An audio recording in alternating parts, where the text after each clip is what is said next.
একই পরিবারের ৪ ভাই বোনের মধ্যে ৩ জনই চোখে দেখতে পান না। পৃথিবীর আলো কেমন তারা কখনো দেখেননি। কখনো সুযোগও হয়নি সুন্দর পৃথিবীর রং দেখার। স্বাভাবিক জীবনযাপনের জন্য যেখানে ন্যূনতম সুযোগ সুবিধা প্রয়োজন, সেখানে আর্থিক অনটন তাদের পথ চলাকে আরও কঠিন করে তুলেছে। ছোটবেলা থেকে আমার সমস্যা, জন্ম থেকে একটু একটু দেখতাম, তখন চলাফেরা করতে পারতাম, এখন মোড়ও পাচ্ছি না। দৃষ্টিপ্রতিবন্ধী ৫ জন ছিলাম, ৫ জনের ২ জন মারা গেছেন, এখন ৪ জন, ৩ জন দৃষ্টিপ্রতিবন্ধী, ১ জন ভালো।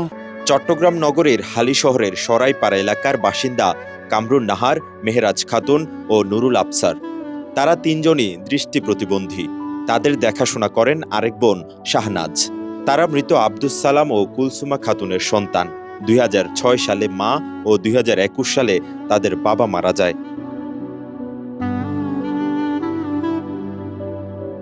দৃষ্টি প্রতিবন্ধী হওয়ায় কোনো কাজ করতে পারেন না তারা। সারাদিন বাড়ির আশপাশে হাঁটাচলা করেই দিন কাটে তাদের।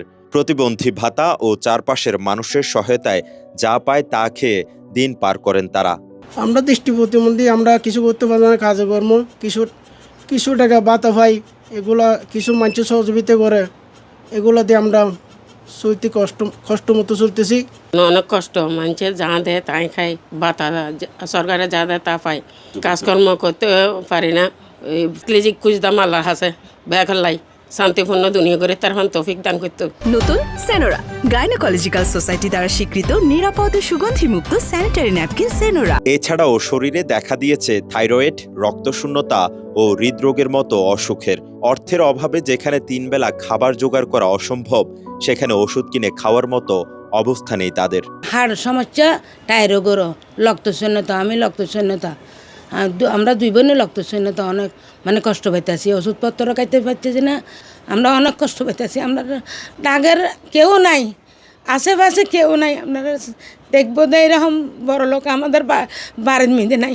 জন্ম থেকেই তারা আলোর দেখা পাননি। দৈনন্দিন চলাফেরা থেকে শুরু করে চিকিৎসার মতো মৌলিক অধিকারগুলো পূরণেও তারা হিমশিম খাচ্ছেন।